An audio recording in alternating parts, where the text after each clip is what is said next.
السلام علیکم ناظرین، شروع کرتا ہوں اللہ کے بابرکت نام سے جو نہایت رحم کرنے والا اور مہربان ہے۔ آپ دیکھ رہے ہیں پروگرام سگنیچر ٹاک اور میں ہوں سید مجتبیٰ۔ میں ہوں ڈاکٹر اسامہ شفیق۔ امید ہے کہ آپ سب لوگ خیریت سے ہوں گے۔ ناظرین، 29 نومبر کی تاریخ قریب آ رہی ہے جس میں آرمی چیف جو ہے پاکستان کے وہ اپنے عہدے کی میعاد ختم ہونے جا رہی ہے۔ اس سے پہلے حالات کس نہج پہ چل رہے ہیں، سیاست میں تیزی آ رہی ہے، لانگ مارچ، جلسے، ملاقاتیں، نیگوسیشنز، گفت شنید، کچھ لے کچھ دے کا یہ معاملہ چل رہا ہے، اور دیکھیں کہ اس وقت یہ اونٹ کس کروٹ جا کے بیٹھتا ہے۔ اس کے علاوہ وزیر اعظم کے حالیہ دورہ چین جس میں سی پیک کے ریوائیول کی بات ہوئی ہے، اور وہ بھی پاکستان کی سیاست میں اس کا گہرا عمل دخل ہے۔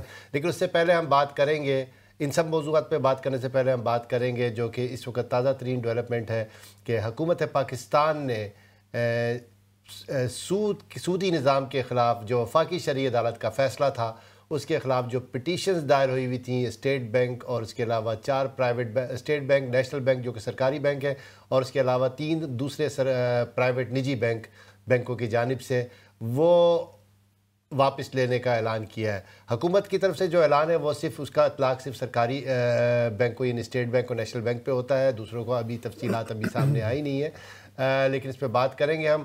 اور یہ حکومت کا ایک اقدام ہے، اس کا کیا مقصد ہے، اس کی ٹائمنگ کیا ہے، یہ فیصلہ اچانک اور اس وقت کیسے ہوا، ان سب پہ گفتگو کریں گے۔ ڈاکٹر صاحب، آپ نے بھی یہ خبر سنی اور کہتے ہیں بظاہر یہ ایک ایسا اقدام ہے جس کی قوم توقع بھی کر رہی تھی، کیونکہ سودی نظام کے خلاف جو ہے پوری قوم بہرحال اس بارے میں یہ ایک متفقہ رائے ہے، چاہے اس پہ عمل کر رہے ہیں یا نہیں کر رہے ہیں، چاہے لوگوں نے پیسہ بینکوں میں رکھا ہوا ہے نہیں رکھا ہوا، لیکن اس بات پہ کسی کو یعنی کسی دو رائے نہیں ہے کہ یہ نظام اللہ اور اس کے رسول کے خلاف ایک جنگ کا نظام ہے۔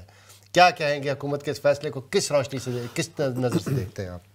مجتبیٰ صاحب، میرا خیال سے کہ پہلے جب سودی نظام کو پہلی دفعہ غیر قانونی غیر اسلامی قرار دیا گیا تھا تو اس وقت بھی میاں نواز شریف صاحب کی ہی حکومت تھی 1992 میں۔ جی بالکل۔ اور اس کے بعد وہی حکومت جو ہے وہ ریویو پٹیشن میں چلی گئی، اور 20 سال کے بعد پھر بالآخر فیصلہ ہو گیا، تو پھر عمران خان صاحب کی حکومت پھر دوبارہ اس کے خلاف اپیل میں چلی گئی۔ لیکن بہرحال یہ فیصلہ چاہے حکومتی بینکوں نے کیا، دیگر بینک ابھی تک اس میں آن بورڈ نہیں ہے، لیکن یہ قابل ستائش ہے۔ اور یہ بات بھی سمجھنے کی ہے کہ حکومت کے پاس 2027 تک یعنی کہ 5 سال تک کا ٹائم فریم ہے کہ جس میں معیشت کو بتدریج سودی نظام سے چھٹکارا دلا کے اسلامک بینکنگ نظام پہ استوار کرنا ہے۔ تو پہلی چیز تو یہ خوشائند اقدام ہے۔ دوسری چیز یہ ہے کہ 20 سال پہلے اور 20 سال کے بعد بہت سارے ایسے تجربات ہو چکے ہیں پاکستان کے اندر کہ جس میں ایک اسلامک بینکنگ کا ایک کانسیپٹ، ایک اسٹرکچر موجود ہے، اور اسلامک بینک بہت تیزی سے فلورش کر رہے ہیں پاکستان میں۔ تو میں یہ سمجھتا ہوں کہ اگر حکومت کی نیت خالص ہو اور بدنیتی اس میں شامل نہ ہو اس فیصلے میں، تو میں یہ سمجھتا ہوں کہ 5 سال میں پاکستان کو سود سے پاک معیشت مل سکتی ہے، لیکن اس میں شرط یہ ہے کہ عدالتیں جو باقی 2 بینکوں کی پٹیشنز ہیں ان کا فیصلہ وقت پہ کر دیں، اور حکومت کی اس فیصلے میں نیک نیتی شامل ہو۔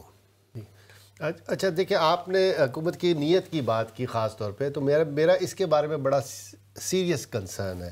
دیکھیں، ہم نے ایک چیز دیکھا کہ ہم شروع سے یہ بات کرتے ہیں کہ فوج کا سیاست میں عمل دخل نہیں ہونا چاہیے، اور مطلب فوج کو جو ہے خالصتاً اپنی پروفیشنل ذمہ داریاں انجام دینی چاہیے۔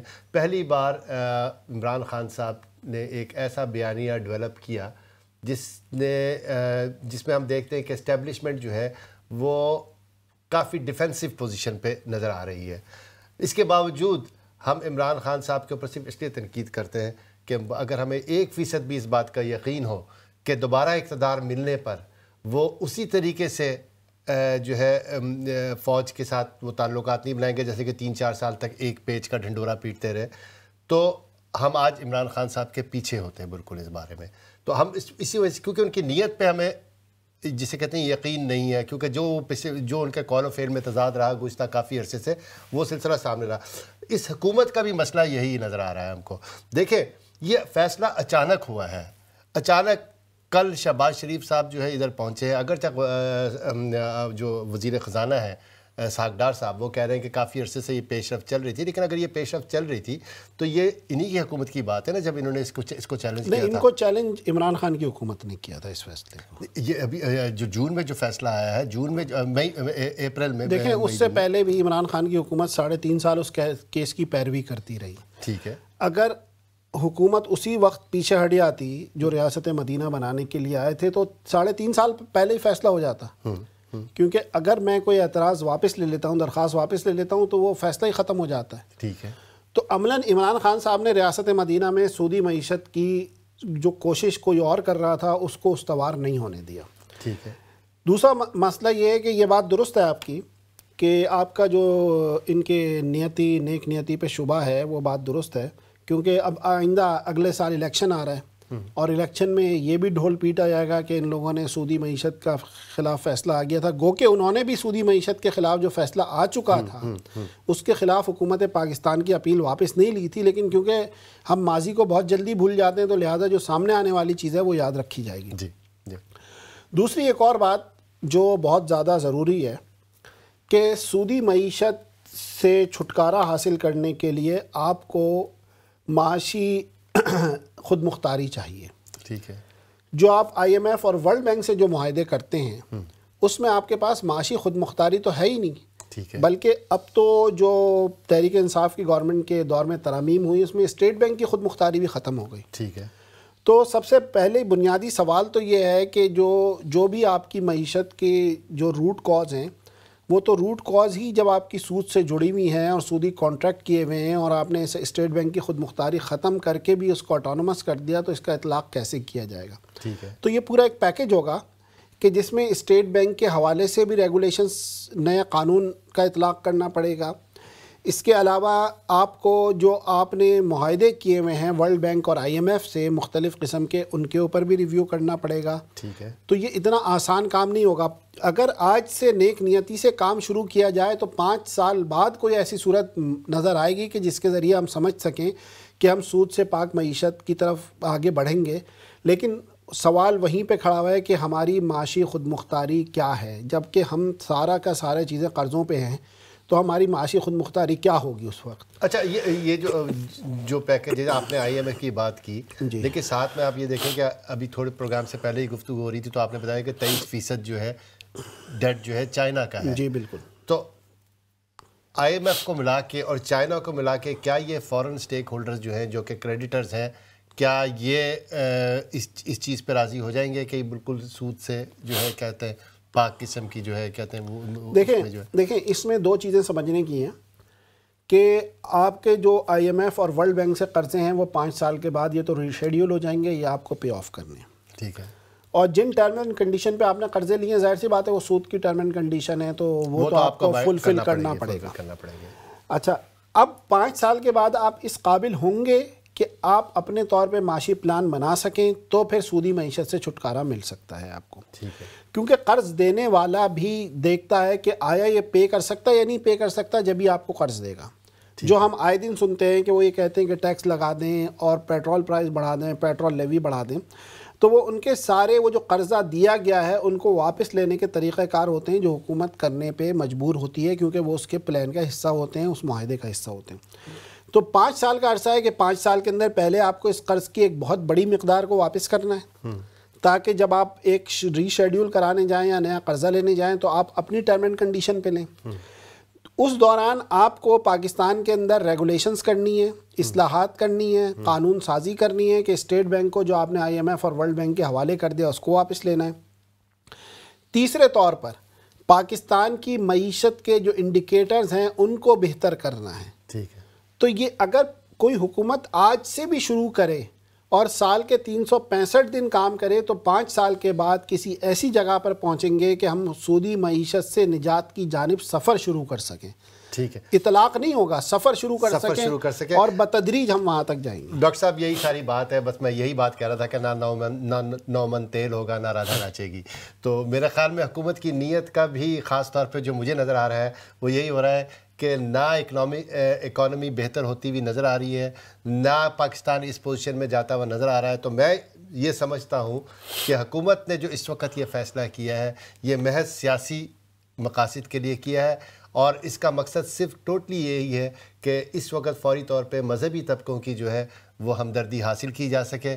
آگے اللہ آپ کی زبان مبارک کرے کہ پاکستان کی اکانومی بہتر ہو، پاکستان اس پوزیشن میں آئے جیسا کہ آپ نے فرمایا کہ اپنی ٹرمز اینڈ کنڈیشن پہ قرضے لے سکے. ویسے قرضے لینے والا کبھی بھی اپنی ٹرمز اینڈ کنڈیشن پہ نہیں لیتا لیکن جس کڑی شرائط میں ہم اوور نائٹ ان کے پاس جاتے ہیں، جب ہمارے پاس سب کچھ ختم ہو چکا ہوتا ہے تو پھر ان کی کڑی شرائط بھی آپ کو ماننی پڑتی ہے. اللہ کرے ایسا ہی ہو. ایسا ہم اگلے موضوع کی طرف آتے ہیں. 29 نومبر جو ہے وہ قریب آ رہی ہے، لیکن اس سے پہلے تھوڑا سا ہم سی پیک کے اوپر بات کر لیں. وزیر اعظم گئے تھے بھی چائنا کے دورے پہ، اور اس میں جو ہے مشترکہ اعلامیہ ہوا، اور اس کے بعد اس میں جو سب سے بڑی اہم بات یہ ہوئی کہ سی پیک جس پہ رفتار گزشتہ 3-4 سال کے درمیان کافی سلو ہو گئی تھی، اس کی بھی وجوہات ہیں، لیکن اس کو دوبارہ ریوائیو کرنے کے لیے ری انرجائز جو انہوں نے الفاظ استعمال کیے ہیں، ایک وہ ہے. کیا وجہ ہے سی پیک پہلے جو ہے کیا کہتے ہیں بہت سلو ڈاؤن ہو گیا تھا، اب اس کو دوبارہ کرنے پہ جو عالمی فیکٹر ہیں، جو دوسری مغربی قوتیں ہیں جن کے ساتھ پاکستان کے تعلقات جو ہیں ویسے ہی کشیدہ چل رہے ہیں، وہ اس کو کس نظر سے دیکھ رہے ہیں، اور کیا وہ اس سلسلے کو جیسا کہ پہلے جس طریقے سے روک دیا گیا، جیسے پہلے سلو کر دیا گیا، کیا وہ سلسلہ ابھی بھی جاری رہے گا؟ کیا دوبارہ اب اس طرح کی رکاوٹیں درپیش نہیں ہوں گی؟ کیا پاکستان اس پوزیشن میں آ گیا ہے کہ وہ بغیر کسی بیرونی اور مغربی دباؤ سے ہٹ کے اس کو اسی تیزی سے چلا سکے جس کا پلان ابتدائی طور پہ بنایا گیا تھا؟ دیکھیں، معاملہ یہ ہے کہ جب ہم سی پیک کی بات کرتے ہیں تو لوگ کہتے ہیں کہ پہلے ہم کسی اور کی غلامی میں تھے، اب چائنا کی غلامی میں جا رہے ہیں. ٹھیک. تو یہ بات کسی حد تک آپ کہہ سکتے ہیں کہ ان کے گمان کے مطابق درست ہے، لیکن سوال یہ پیدا ہوتا ہے کہ آپ کے پاس اور کون سا آپشن موجود ہے کہ جس کے ذریعے سے آپ اپنی اکانومی کو، اپنی معیشت کو ریوائیو کر سکیں. ٹھیک ہے.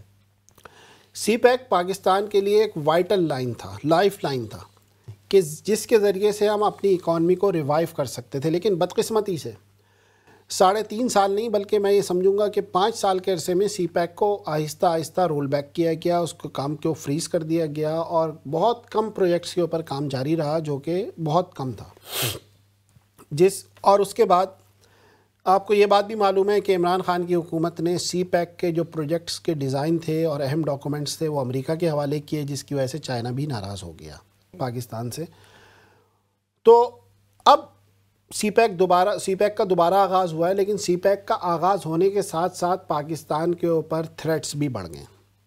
آپ کو یاد ہوگا جیسے سی پیک کے اوپر آغاز ہوا نئی حکومت کے آنے کے بعد، تو پاکستان میں چینی باشندوں کی کلنگز میں اضافہ ہو گیا.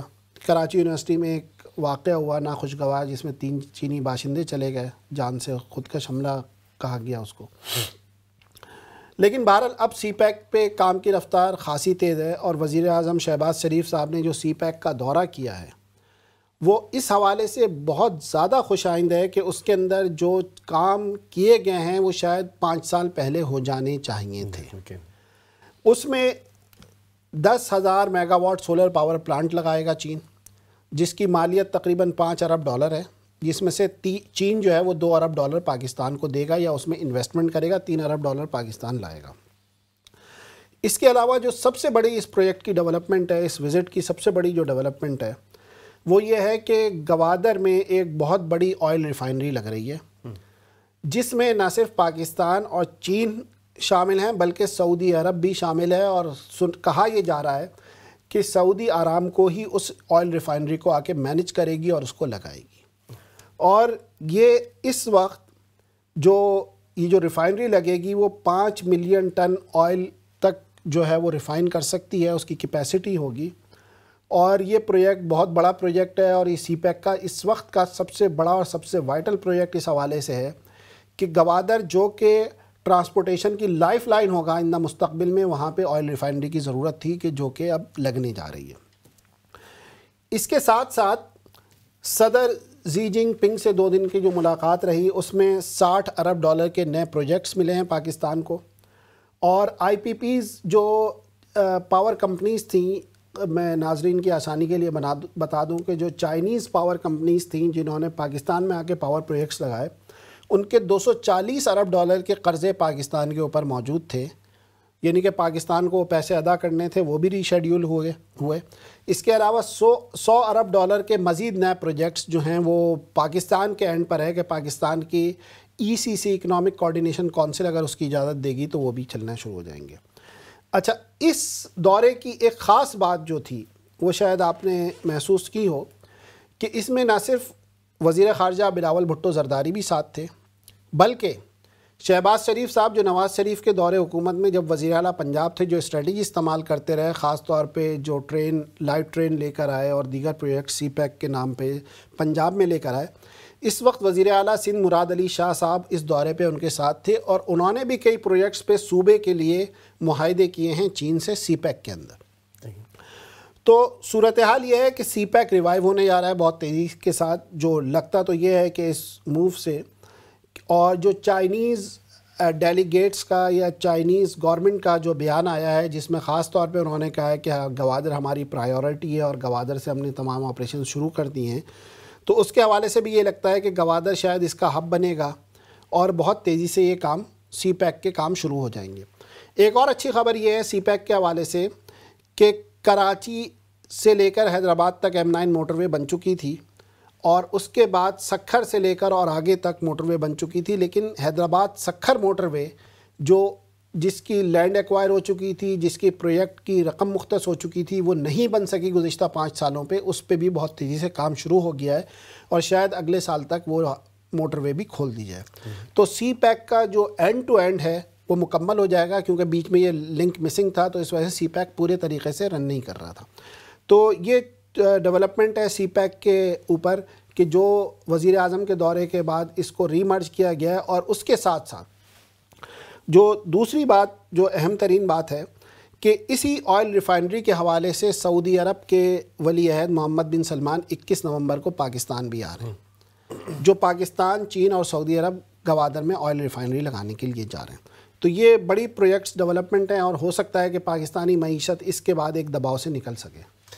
اچھا دیکھیں، مسئلہ سارا یہ بات تو ساری سی پیک کی تفصیلات ہیں جو کہ ظاہر سی بات ہے ابھی صرف پیپرز پہ ہیں اور پہ کام بھی ہو رہا ہے، کام بھی تیز ہوا ہے، جو بھی اس سے پہلے بھی کام شروع ہو چکا ہے جیسے کہ آپ نے بتایا M9 وغیرہ بن چکی ہے.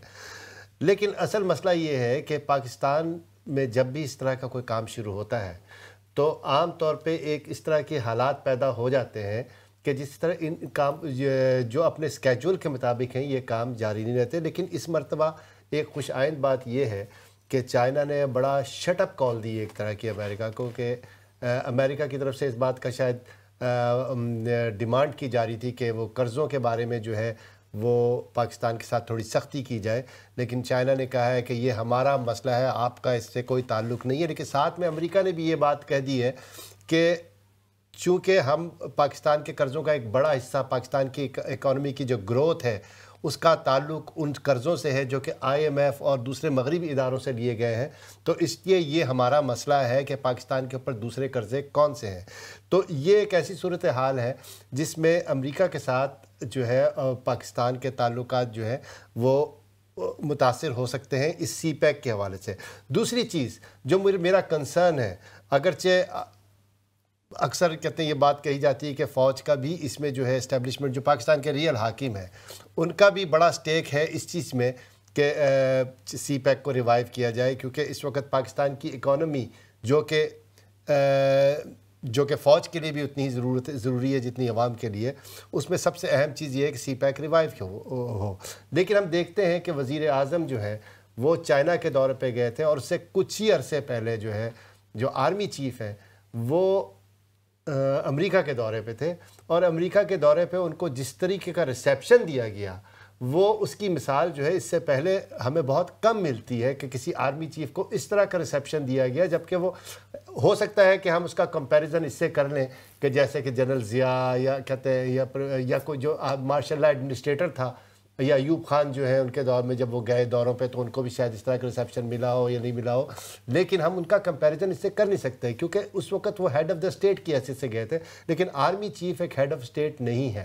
آرمی چیف از جسٹ اگر دیکھا جائے ایز اے کانسٹیٹیوشن ہی is a employee of the state, ٹھیک ہے نا. اور وہ جب دورہ کرتے ہیں ان کو ایسا ریڈ کارپٹ ریسیپشن باقاعدہ گارڈ آف آنر دیا گیا ایک آرمی چیف کو. تو اس سے ہمیں میرا کم از کم جو ہے ڈاکٹر صاحب مجھے نہیں پتا آپ اس سے اختلاف کریں یا کہتے ہیں اتفاق کریں گے، لیکن میرا جو ہے اس میں یہ تاثر مجھے ضرور کریٹ ہوتا ہے کہ ابھی بھی اسٹیبلشمنٹ اور حکومت کے درمیان ایک کلیئر رستہ لینے میں کچھ اختلافات موجود ہیں کہ کیا ان کو جو ہے چائنا کی طرف ہونا چاہیے یا امریکہ کی طرف ہونا چاہیے. اب اس میں آگے کس طریقے سے اس کو چلاتے ہیں، ہو سکتا ہے اس میں کوئی کمپرومائز ہو جائے، کوئی مفاہمت ہو جائے ملک کی اکانومی کی بہتری کے لیے، لیکن ایک ڈرفٹ نظر آ رہی ہے. دیکھیں وہ بات صحیح ہے آپ کی، لیکن کیا چائنا کی ساتھ کوئی پروجیکٹ کرنے کا مطلب امریکہ سے دشمنی ہے؟ کتابوں میں ویسے تو انٹرنیشنل ریلیشن میں ایسے کوئی وہ چیز ایسا نہیں ہے نا، لیکن ایسا ہے. تو میں یہی بات بتا رہا ہوں کہ اب آپ دیکھیے کہ اوپیک جو آئل پروڈیوسنگ کمپنیز کی ایک تنظیم ہے جس میں روس بھی شامل ہے، جس میں سعودی عرب بھی شامل ہے، جس میں قطر بھی شامل ہے، جس میں UAE بھی شامل ہے، اور بھی ممالک شامل ہیں. انہوں نے پچھلے دنوں ایک طرف اعلان کیا کہ وہ آئل پروڈکشن کے اندر کمی کر رہے ہیں تاکہ آئل کی قیمتوں کو استحکام بخشا جائے، جس پہ امریکہ کا شدید رد عمل آیا. ٹھیک ہے. لیکن دوسری جانب محمد بن سلمان ولی عہد جو ہیں، انہوں نے یوکرین کے اندر پھنسے ہوئے برطانوی سپاہیوں کو اور امریکی سپاہیوں کو ریلیز بھی کروا دیا یوکرین سے مذاکرات کر کے. ٹھیک ہے. تو مسئلہ یہ نہیں ہے کہ آپ کس کے ساتھ ہیں، مسئلہ یہ ہے کہ انٹرنیشنل گیم میں کسی کے ساتھ ہونے کا مطلب کسی کے خلاف ہونا نہیں ہے. اور یہ بات پاکستان کی سیاستدانوں کو، پاکستان کی اسٹیبلشمنٹ کو اور تمام لوگوں کو سمجھنی چاہیے. ڈاکٹر صاحب آپ کہ یہ تو وہ والا بیان ہے کہ یو آر ود اس اور اگینسٹ اس. دیکھیں یہ چیز کتابوں کے حساب سے تو بالکل درست ہے. دیکھیں کہ پاکستان تعلقات جو ہیں، اب دیکھیں کہ ہم کسی کے ساتھ کہتے ہیں، امریکہ کے ساتھ ہم بات کرتے ہیں کہ بین الاقوامی تعلقات ہیں، ان میں باہمی احترام کے اوپر جو ہے تعلقات ہونے چاہیے، کتابوں میں یہی لکھا ہوا ہے. لیکن کیا ایسا ہوتا ہے؟ کیا باہمی احترام کے رشتہ ہوتا ہے؟ نہیں، میں آپ سے مثال دے رہا ہوں نا. دیکھیں قطر کے اندر طالبان کے اور امریکہ کے مذاکرات ہوئے ابھی گزشتہ دنوں میں. ٹھیک ہے. حالانکہ امریکہ نے تو آج تک طالبان کی حکومت کو تسلیم نہیں کیا. تو مسئلہ یہ ہے کہ انٹرنیشنل پالیٹکس کے اندر یہ تمام چیزیں سائیڈ بائی سائیڈ چلتی ہیں، اور ہمیں بھی بین الاقوامی طاقتوں کو یہ بتانا ہوگا کہ اگر ہم کسی کے ساتھ ہیں تو اس کا مطلب یہ نہیں ہے کہ ہم آپ کے خلاف ہیں. ٹھیک ہے. ہمارے جو ان سے مراسم ہیں وہ اپنی جگہ ہیں، آپ سے جو مراسم ہیں وہ اپنی جگہ. جب امریکہ جن کو نہیں مانتا، جن کی حکومت کو نہیں مانتا، ان سے آگے قطر میں مذاکرات کر سکتا ہے، تو پاکستان جو ایک لیجیٹیمیٹ کنٹری ہے، اگر وہ بیک وقت امریکہ سے اور چائنا سے مذاکرات کر رہا ہے تو میرا خیال میں اس میں کوئی قباحت نہیں ہے.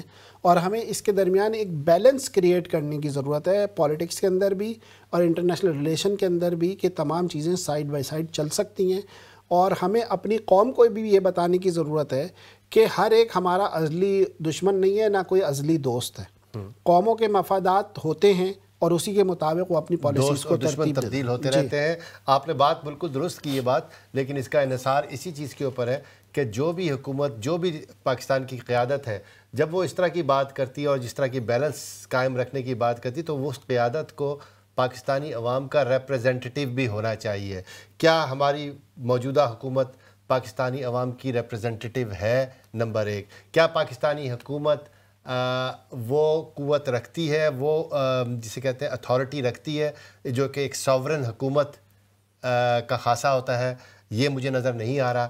تو یہ باتیں جو بھی ہیں آپ نے بالکل درست کی، میں اس سے اتفاق کرتا ہوں. لیکن اس کو چلانے کے لیے آپ نے جو طریقہ کار بتایا ہے اور جو اس کے لیے جو رستہ وضع کیا ہے، اس رستے پہ مجھے کوئی بھی پاکستانی قیادت اس وقت اس صورتحال میں نظر نہیں آ رہی ہے کہ وہ اس نہج پہ چلا سکے. جہاں تک یہ تعلق ہے تو اس حوالے سے مجھے عمران خان صاحب کا یہ مطالبہ بہرحال جو ہے وہ اس میں دم نظر آتا ہے کہ دوبارہ الیکشن کروائے جائیں، اور اس کے نتیجے میں چاہے کوئی بھی حکومت آئے، لیکن کوئی ایسی حکومت آئے جو کہ اس بات کا دعویٰ کر سکے کہ وہ عوام کی نمائندگی کرتی ہے. چاہے آپ الیکشن کو کہتے ہیں رائے عامہ کو تبدیل کریں میڈیا کے ذریعے. عمران خان کی حکومت جو آئی تھی جس میں RTS بیٹھ گیا تھا، وہ عوام کی نمائندہ حکومت تھی. ذرا اس پہ بات دیکھیں، وہ بھی نمائندہ حکومت نہیں تھی، وہ بھی دیکھیں کولیشن گورنمنٹ تھی نا، جو خود غلط راستے سے آئے. خان صاحب کا دعویٰ یہ ہے کہ اب وہ 2/3 حکومت لے کے آئیں گے. خیر، ایک وقت ہو جاتا ہے ایک چھوٹے سے بریک کا. بریک پہ بعد ہم گفتگو کا سلسلہ آگے بڑھائیں گے پاکستانی سیاست کے اوپر. ناظرین ہمارے ساتھ رہے گا، تھوڑی دیر میں دوبارہ ملتے ہیں.